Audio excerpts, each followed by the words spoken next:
Baik, selamat malam Bapak Ibu Saudara yang dikasihi oleh Tuhan kita Yesus Kristus. Kita akan mulai pembelajaran kita di malam hari ini. Seperti biasa, tiap hari Rabu, jam 7 waktu Indonesia bagian tengah. Kita belajar firman Tuhan dan kita masuk dalam doktrin tentang akhir zaman atau eskatologi. Dan setelah beberapa minggu kita belajar tentang eskatologi, saatnya kita sudah masuk dalam akhir zaman dalam kitab Perjanjian Baru. Ya, tapi sebelumnya mari kita berdoa, minta hikmat Tuhan agar kita bisa mengerti firman Tuhan dengan baik. Bapa kami yang ada dalam kerajaan surga, terima kasih Tuhan, terima kasih setiamu Tuhan, kami ingin belajar firman-Mu, di hikmat dan pengertian bagi kami, yang mampu belajar dengan baik. Terpuji nama-Mu Bapa, dan nama Yesus selamat kami hidup. Amin. Ya, baik, sekali lagi, selamat malam, Bapak Ibu, Saudara yang dikasihi oleh Tuhan kita Yesus Kristus. Hari ini kita akan membahas tentang akhir zaman dalam kitab Wahyu. Setelah beberapa minggu kita membahas janji-janji Tuhan tentang kerajaan yang real, yaitu kerajaan 1000 tahun akan ada di muka bumi ini dan langsung dipimpin atau diperintahkan oleh Yesus Kristus. Jadi Tuhan berjanji kepada Daud bahwa keturunan Daud akan memerintah sebagai raja untuk selama-lamanya. Dan Yesus Kristus disebut anak Daud, ya. Dan janji itu pernah disampaikan kepada Abraham, janji itu pernah disampaikan kepada Daud, dan janji tentang tanah ya, yang dimiliki dengan penuh kedamaian, itu akan diberikan kepada keturunan Daud. Dan Yesus Kristus sebagai raja yang akan memerintah.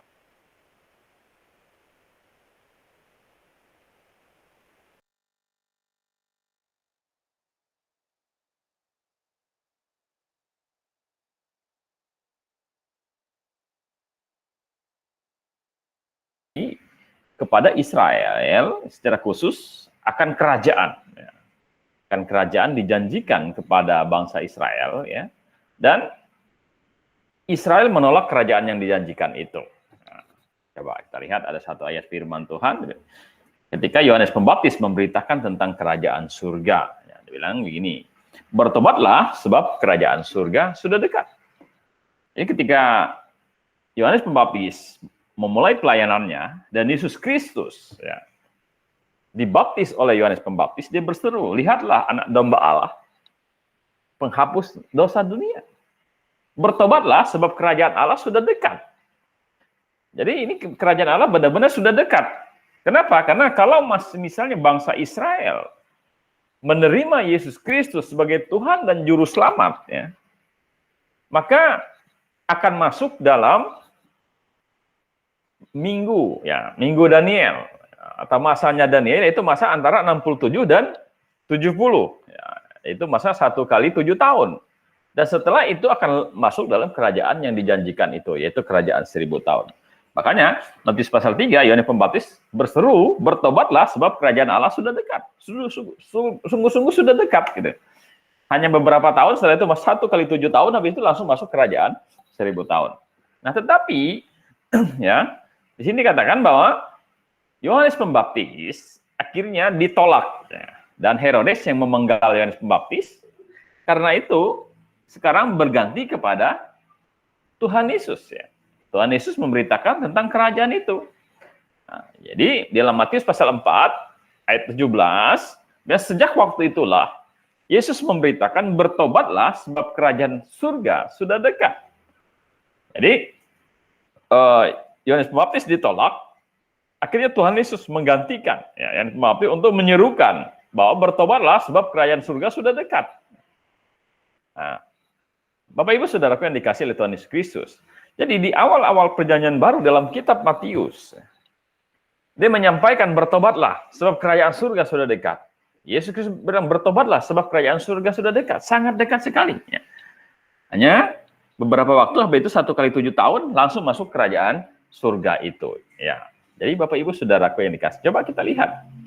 Ada satu hal yang menarik yang ditulis di dalam Injil Matius dan berbeda dengan Injil-Injil yang lain atau kitab-kitab yang lain. Di mana ada istilah khusus yang diberikan oleh Matius, yaitu tentang kerajaan surga. Jadi ada istilah kerajaan surga di sini, ya. Nah, kenapa saya katakan ini adalah istilah khusus? Karena di kitab-kitab lain mereka menggunakan kerajaan Allah. Tetapi Matius, dia menggunakan istilah kerajaan surga. Kalau begitu, apa bedanya antara kerajaan surga dengan kerajaan Allah? Ya, jadi, mengapa ini penting ya untuk saya bahas? Karena kalau kita gagal memahami antara beda kerajaan surga dan kerajaan Allah, nanti maka akan terjadi satu kekacauan dalam pemahaman Alkitab kita.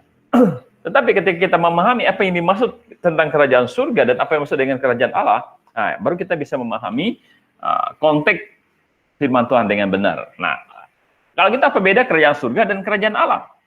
Bukankah Allah tinggal di surga? Bukankah kerajaan surga adalah kerajaan Allah? Nah, Bapak Ibu Saudara kan dikasih Tuhan Yesus Kristus.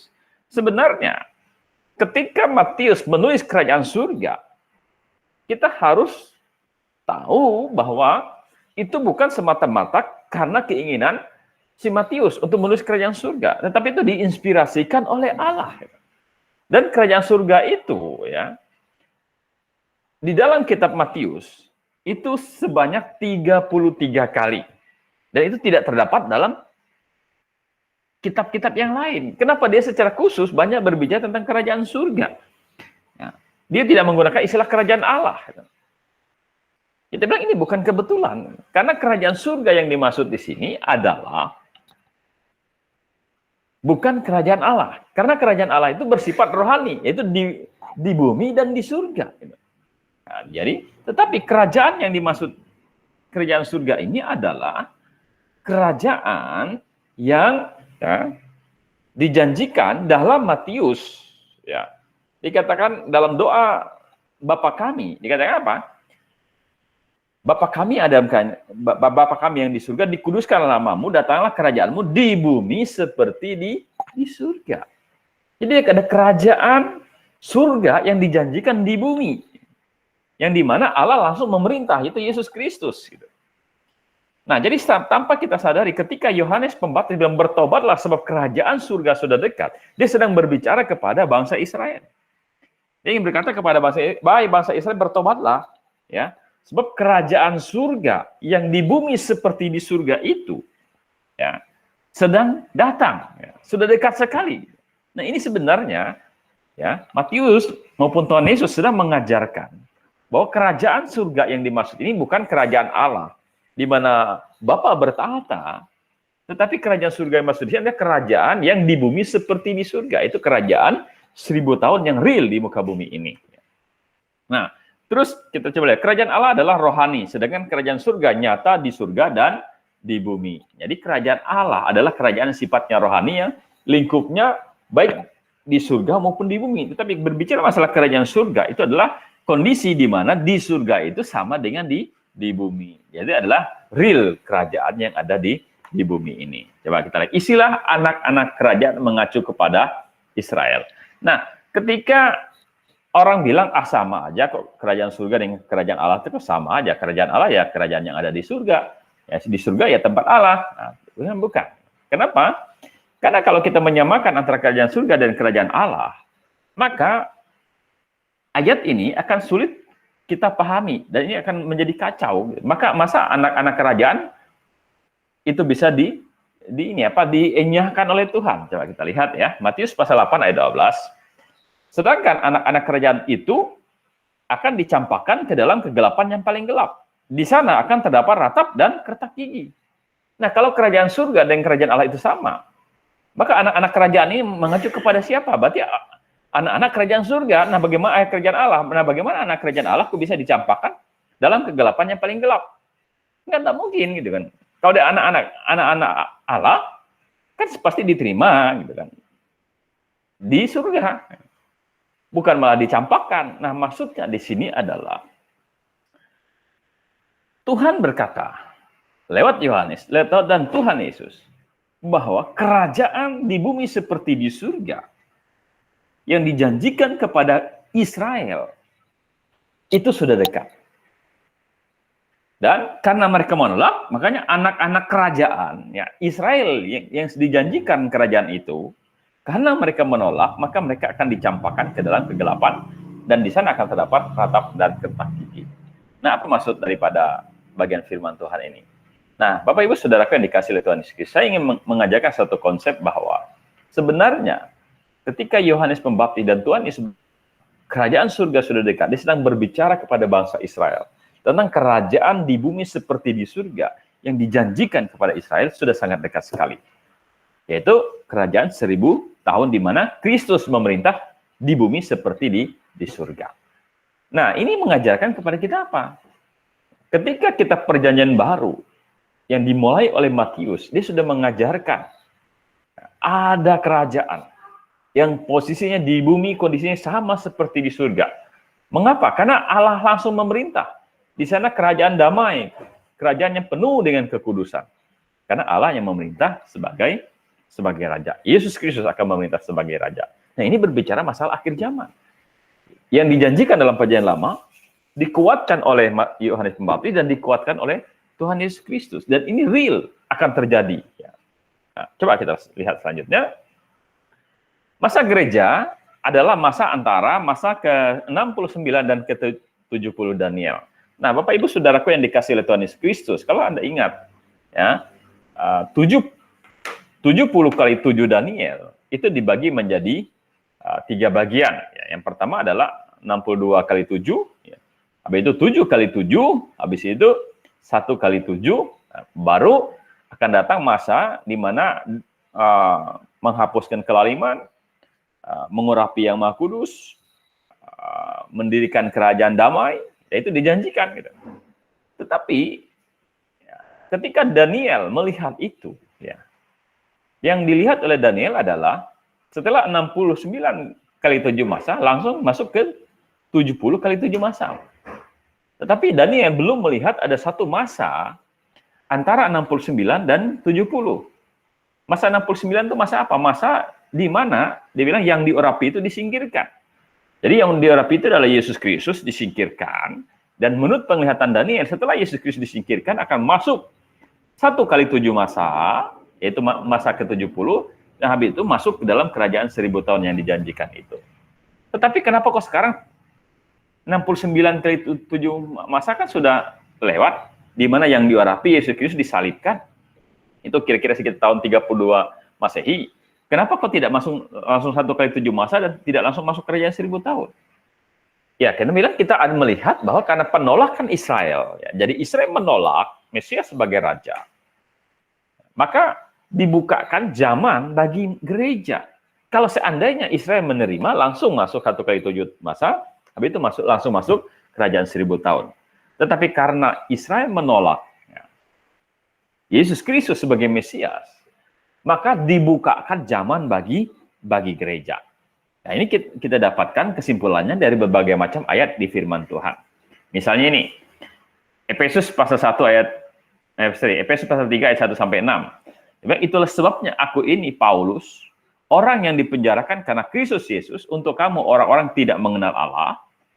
Memang kamu telah mendengar tentang tugas penyelenggaraan kasih karunia Allah. Nah, jadi pelayanan gereja itu adalah pelayanan tugas penyelenggara kasih karunia Allah yang dipercayakan kepada kamu.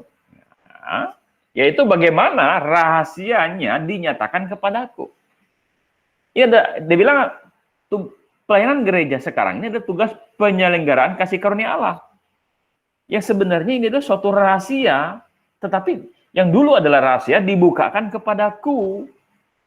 Ya, seperti yang telah kutuliskan di atas dengan singkat. Apabila kamu membacanya, kamu dapat mengetahui daripadanya pengertianku akan rahasia Kristus. Jadi ada satu rahasia yang tersembunyi, kata si Paulus, zaman dulu, tetapi rahasia itu dibukakan kepadaku. Dan rupanya rahasia itu adalah tugas penyelenggaraan kasih karunia Allah, yaitu zaman gereja. Coba ya. Yang pada zaman angkatan dahulu, maksudnya pada zaman Daniel, tidak diberitahukan kepada anak-anak manusia, tetapi yang sekarang dinyatakan di dalam roh kepada rasul-rasul dan nabi-nabi yang kudus. Gitu. Yaitu bahwa orang-orang bukan Yahudi, karena berita Injil turut menjadi ahli-ahli waris dan anggota-anggota tubuh, dan peserta dalam janji yang telah diberikan dalam Kristus Yesus. Nah, Bapak Ibu Saudara yang dikasih oleh Tuhan Yesus, Rasul Paulus dengan tegas berkata di sini, dia bilang, aku adalah orang yang dipenjara karena Kristus. Telah dibukakan tentang satu rahasia yang dinyatakan, yaitu tugas penyelenggaraan gereja. Rahasia ini dibilang sudah, yaitu rahasia yang disembunyikan berabad-abad, angkatan dahulu, tapi dibukakan sekarang. Apa rahasianya? Yaitu bahwa orang-orang bukan Yahudi, karena berita Injil turut menjadi ahli waris dan anggota daripada tubuh Kristus. Jadi tadinya Tuhan berfokus kepada bangsa Israel. Kalau mereka menerima, masuk 1 kali 7 tahun, habis itu masuk dalam kerajaan 1000 tahun. Maka tidak ada zaman gereja. Tetapi apa yang tidak dilihat oleh Daniel, yang dikatakan pada zaman angkatan dahulu diberitakan, tidak diberitakan kepada anak manusia, sekarang diberitakan bahwa orang-orang bukan Yahudi pun sekarang mendapat kasih karunia oleh berita Injil. Dan itu diberitakan oleh gereja. Nah, jadi sebenarnya dari sini kita dapat simpulkan bahwa masa gereja ini sebenarnya adalah masa sisipan. Antara masa ke-69 ke masa yang ke-70. Dan ya, coba kita lihat dalam Roma pasal 11 ayat 25 sampai 27. Sebab saudara-saudara, supaya kamu jangan menganggap dirimu pandai, aku mau agar kamu mengetahui rahasia ini. Sebagian dari Israel telah menjadi tegar sampai jumlah yang penuh dari bangsa-bangsa yang telah masuk. Nah, dia bilang, karena bangsa Israel tegar, maka aku mengetahui rahasia ini apa? Karena Israel telah menolak, maka dibukakan kepada bangsa-bangsa lain sampai jumlahnya penuh. Nah, coba kita lihat lagi. Dengan jalan demikian, seluruh Israel akan diselamatkan, seperti ada tertulis, dari Sion akan datang penebus, ia akan menyingkirkan segala kefasikan daripada Yakub. Dan inilah perjanjianku dengan mereka apabila aku menghapus dosa mereka. Nah, Bapak Ibu Saudara yang dikasih oleh Tuhan Yesus Kristus. Dari Roma pasal 11 ayat 25 sampai ayat 27 ini, kita dapat melihat bahwa sebenarnya Tuhan menjanjikan kepada bangsa Israel bahwa dia akan menghapus dosa mereka, dan dia bilang seluruh Israel akan diselamatkan. Jadi bangsa Israel akan bertobat secara massal, ya, karena Tuhan kembali berurusan dengan bangsa Israel untuk menghapus dosa-dosa mereka. Tetapi karena Israel menolak, maka itu tidak langsung segera terjadi. Maka sekarang dibukakanlah katanya, ya,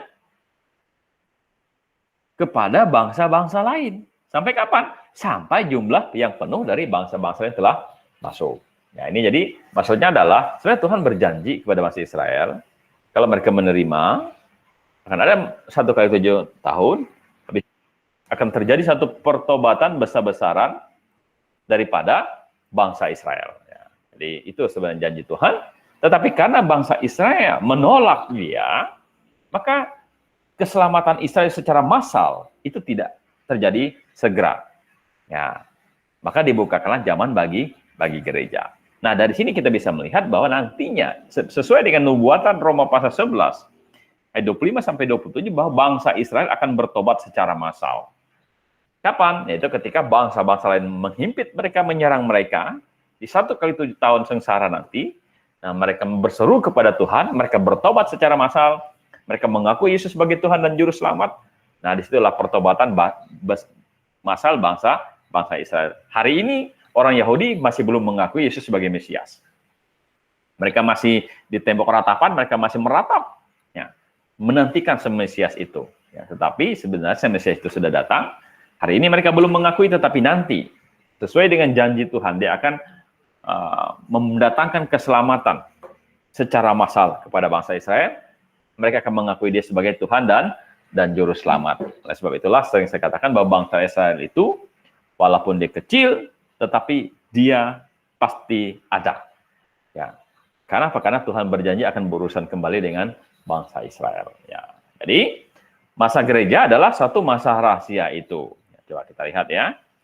Di dalam Roma pasal 16 ayat 25 sampai 26, bagi dia yang berkuasa menguatkan kamu menurut Injil yang kumasyurkan dan pemberitaan tentang Yesus Kristus sesuai dengan pernyataan rahasia yang didiamkan berabad-abad lamanya. Nah, jadi kenapa dikatakan didiamkan berabad-abad lamanya? Satu rahasia itu, yaitu didiamkan, tidak dibukakan di zaman Daniel. Ya, waktu Daniel melihat tentang apa yang terjadi masa akan datang terhadap bangsa Israel, Maka ada masa 69 dan masa 70 itu tidak dibukakan, disembunyikan, ya, didiamkan berabad-abad lamanya. Tetapi yang sekarang telah dinyatakan dan yang menurut perintah Allah yang abadi telah diberitakan oleh kitab-kitab para nabi kepada segala bangsa untuk membimbing mereka kepada ketaatan iman. Nah, jadi sekarang katanya rahasia itu dibukakan, yaitu bahwa bangsa-bangsa, segala bangsa bisa dibimbing kepada Kristus oleh iman. Artinya keselamatan dibukakan kepada bangsa-bangsa lain. Nah, jadi sebenarnya kalau begitu kita dapat simpulkan bahwa zaman gereja ini sebenarnya zaman sisipan. Nah, setelah selesai zaman gereja, maka Tuhan kembali berurusan dengan bangsa Israel, umat pilihan Allah. Tetapi itu nanti, ya, ketika kita sudah diangkat. Coba kita lihat lagi ya, Efesus pasal 3 ayat 8 sampai 9. Dikatakan, kepadaku yang paling hina di antara segala orang kudus, Paulus bilang aku paling hina, karena dia tadinya ada penganiaya jemaat, dia merasa dia adalah orang paling hina. Gitu. Ya, karena dia tahu jemaat adalah tubuh Tuhan, dan ketika dia menganiaya jemaat, sama dengan menganiaya Tuhan. Telah dianugerahkan kasih karunia ini untuk memberitakan kepada orang-orang bukan Yahudi kekayaan Kristus yang tak terduga itu, dan untuk menyatakan apa isi tugas penyelenggaraan rahasia yang telah berabad-abad tersembunyi dalam Allah yang menciptakan segala sesuatu. Nah, jadi dia kembali ya, dia mengatakan bahwa keselamatan orang-orang bukan Yahudi itu adalah suatu rahasia yang telah berabad-abad tersembunyi dalam diri Allah, dibukakan bagi zaman gereja. Itu keselamatan kepada orang-orang bukan Yahudi oleh iman kepada Yesus Kristus. Tadinya umat pilihan adalah hanya bangsa Israel, dan Tuhan berurusan dengan mereka, menjanjikan kerajaan Israel, menjanjikan kerajaan Daud, yaitu kerajaan 1000 tahun itu, tetapi karena mereka menolak Mesias, maka dibukakan ya, kesempatan kepada bangsa-bangsa lain untuk ya, memperoleh keselamatan kalau mereka mau percaya kepada Yesus Kristus. Dan sebenarnya inilah kita, ya. Kita adalah bangsa-bangsa bukan Yahudi yang oleh kasih karunia Allah karena penolakan Israel, akhirnya kita beroleh keselamatan. Ya. Yesus Kristus menjanjikan kerajaan milenium. Nah, coba kita lihat ya. Kita bilang kita sedang berbicara tentang akhir zaman, maka kita akan berbicara tentang kerajaan 1000 tahun. Atau dikenal dengan istilah milenial atau milenium. Ya, milenium itu 1000 ya. Jadi, coba kita lihat ya. Yesus memberitakan kerajaan surga. Ini kita sudah bahas tadi bahwa kerajaan surga itu berbicara masalah kerajaan yang di bumi seperti di surga. Karena Allah nanti akan memerintah di bumi, ya, di bumi, dan kerajaan itu waktunya adalah 1000 tahun. Dan itu sudah diberitakan oleh Tuhan Yesus. Di dalam Matius pasal 4 ayat 17, dia bilang bertobatlah sebab kerajaan surga sudah dekat. Yang kerajaan surga apa? Yang kerajaan surga yang di dalam doa Bapa kami di bumi seperti di surga. Kerajaan yang benar-benar ada di bumi, kondisinya seperti di surga. Yaitulah kerajaan 1000 tahun. Kerajaan damai. Ya. Dan Yesus mengajarkan kepada murid-muridnya menantikan kerajaan mesianik di bumi. Yang saya katakan tadi ya.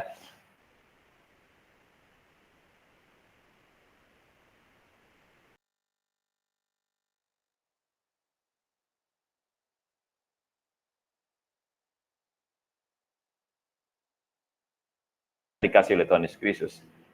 Maksud saya adalah, Yesus memberitakan akan ada kerajaan 1000 tahun. Dia mengajarkan kepada murid-muridnya, nantikanlah kerajaan 1000 tahun itu. Ya.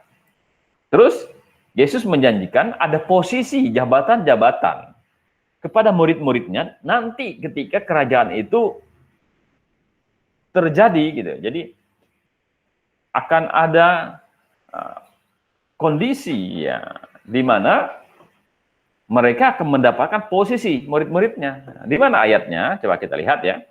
Lukas pasal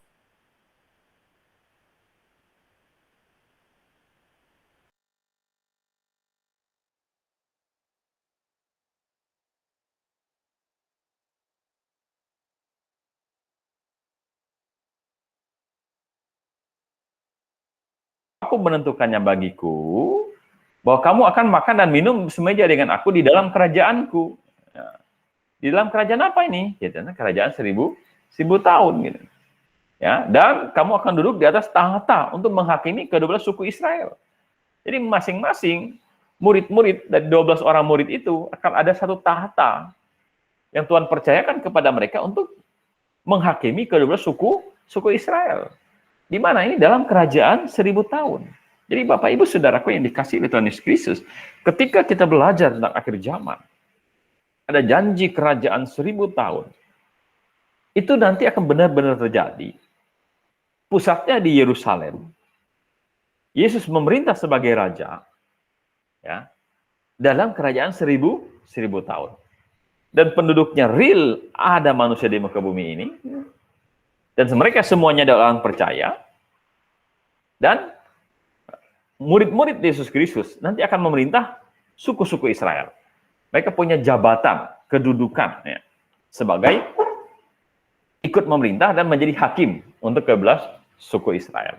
Nah, kalau begitu, Tuhan Yesus memang mengajarkan itu akan terjadi, sungguh-sungguh terjadi. Wah, itu ada satu pengharapan yang penuh dengan kebahagiaan, ya. Dan kita tadi bilang bahwa kita belajar dalam kerajaan 1000 tahun dalam kitab-kitab Perjanjian Baru. Tadi di Matius, nah sekarang kita melihat diajarkan juga dalam Kisah Para Rasul. Itu dalam Kisah Para Rasul pasal 3 ayat 19 sampai 21. Dan karena itu sadarlah dan bertobatlah supaya dosamu dihapus. Agar Tuhan mendatangkan waktu kelegaan. Nah, ini ada kata kunci, waktu kelegaan kepada Israel. Dan mengutus Yesus yang dari semula diuntukkan bagimu sebagai Kristus. Terus, Kristus itu harus tinggal di surga sampai waktu pemulihan segala sesuatu, seperti yang difirmankan Allah dengan perantara nabi-nabi yang kudus di zaman dahulu. Nah, dia bilang bahwa sadarlah, ya, dan bertobatlah supaya dosamu dihapus, agar Tuhan mendatangkan waktu kelegaan kepada siapa? Kepada Israel, yang dan mengutus yang dari semula diuntukkan bagimu, bagi Israel, Yesus Kristus. Jadi Kisah Para Rasul mengajarkan, ayo Israel bertobatlah. Petrus bertobatlah, hai bangsa Israel. Karena Tuhan menjanjikan waktu kelegaan kepada kalian yang sudah ditentukan semula bagimu. Ini Petrus sedang menjanjikan, ya, kerajaan, waktu kelegaan di masa 1000 tahun itu kepada bangsa Israel. Karena apa? Karena bangsa Israel menolak Mesias. Dan pada hari Pentakosta, ya, itu pengumuman, ya, karena penolakan mereka, maka masa gereja dibukakan. Makanya orang berbahasa lidah dan Injil diberitakan ke berbagai macam bahasa, ya, tepat pada hari Pentakosta. Dan Petrus bilang, bertobatlah kalian, supaya waktu kelegaan itu segera datang. Yaitu di masa di mana Israel, ya, bertobat secara massal dan masuk dalam kerajaan 1000 tahun. Ya. Dan diajarkan juga dalam surat-surat. Ya. Misalnya dalam 2 Timotius pasal 2 ayat 12, jika kita bertekun, kita pun akan ikut memerintah dengan dia. Jika kita menyangkal dia, dia pun akan menyangkal kita. Nah, Bapak Ibu Saudaraku yang dikasihi oleh Tuhan Yesus Kristus, 2 Timotius pasal 2 ayat 12 ini mengajarkan satu pengajaran bahwa jika orang-orang percaya bertekun di dalam iman, maka kita ini siapa? Kita ini adalah penulis surat Timotius dan orang yang dia sedang ajak bicara. Siapa yang menulis surat Timotius? Yang menulis surat Timotius adalah Rasul Paulus. Jadi Rasul Paulus bilang, jika kita bertekun, saya bertekun dan Anda bertekun, maka saya dan Anda akan memerintah, ya, dengan dia, dengan Kristus. Jika kita menyangkal dia, dia pun akan menyangkal kita. Nah, ini berarti apa? Berarti orang-orang percaya zaman gereja, ya, dijanjikan akan memerintah dengan Kristus. Nah, di mana kita memerintah? Ya, di dalam kerajaan kekal? Tidak. Ya, di sana kita akan memuji-muji Tuhan.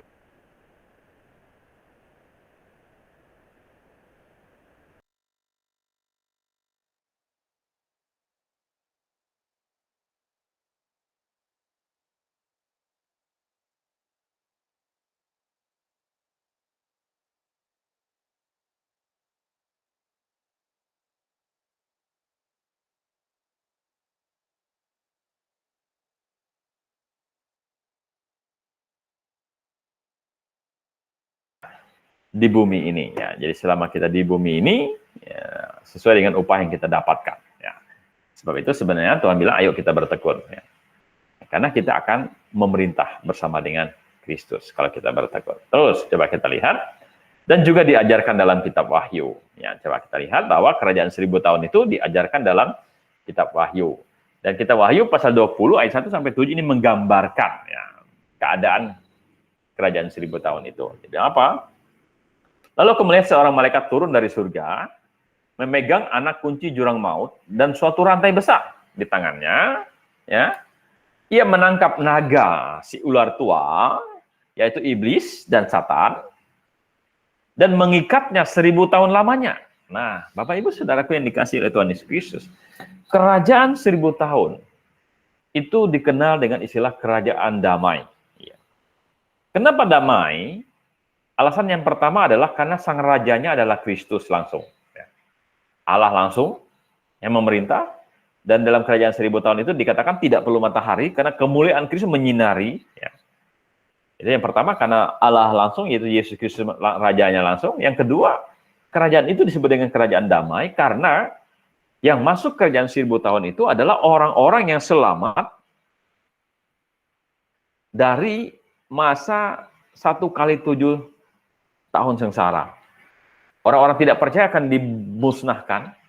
Hanya orang-orang percaya yang selamat yang akan masuk dalam kerajaan 1000 tahun. Itu berarti bahwa semua orang yang masuk dalam kerajaan 1000 tahun nanti, semuanya adalah orang-orang percaya. Orang yang percaya kepada Tuhan. Ya, jadi kalau semuanya orang percaya, tentu kondisinya akan damai. Yesus Kristus sebagai rajanya. Dan yang ketiga, kenapa itu disebut dengan kerajaan damai? Kerajaan 1000 tahun itu sering dikenal dengan istilah kerajaan damai, karena iblis diikat. Iblis, Satan, semuanya itu diikat. Dan berapa lama dia diikat? Dia diikat 1000 tahun lamanya. Cocok. Cocok, itu 1000 tahun. Kenapa? Karena Yesus memerintah 1000 tahun. Gitu. Supaya tidak mengganggu manusia, iblis, Satan, si ular tua. Dia menggunakan istilah si ular tua. Kenapa si ular tua? Ya, karena dia udah tua memang. Ini si ular yang menggoda si Adam dan Hawa. Ini memang sudah tua, si ular tua itu. Ya, iblis dan Satan. Satan ini pemimpinnya, iblis ini anak buahnya. Jadi mau naga, si ular tua, iblis semua diikat. Nah, makanya dia bilang apa? Memegang anak kunci jurang maut. Nah, dimasukkan dalam jurang maut. Dan suatu rantai besar di tangannya. Ya, tentu bukan iblis diikat pakai rantai, gitu kan? Tetapi intinya bahwa Tuhan mengikatnya. Gitu.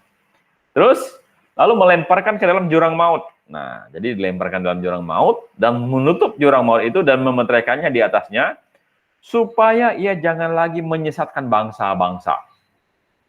Ya, jadi iblis diikat 1000 tahun. Kenapa 1000 tahun? Ya karena kerajaan itu adalah kerajaan 1000 tahun. Jadi nanti iblis diikat dan setan-setan semuanya, ya, sehingga tidak ada yang menggoda. Ya, kalau hari ini Anda jatuh ke dalam dosa, pertama adalah karena keinginan Anda, yang kedua karena ada kesempatan, yang ketiga karena ada iblis yang menggoda.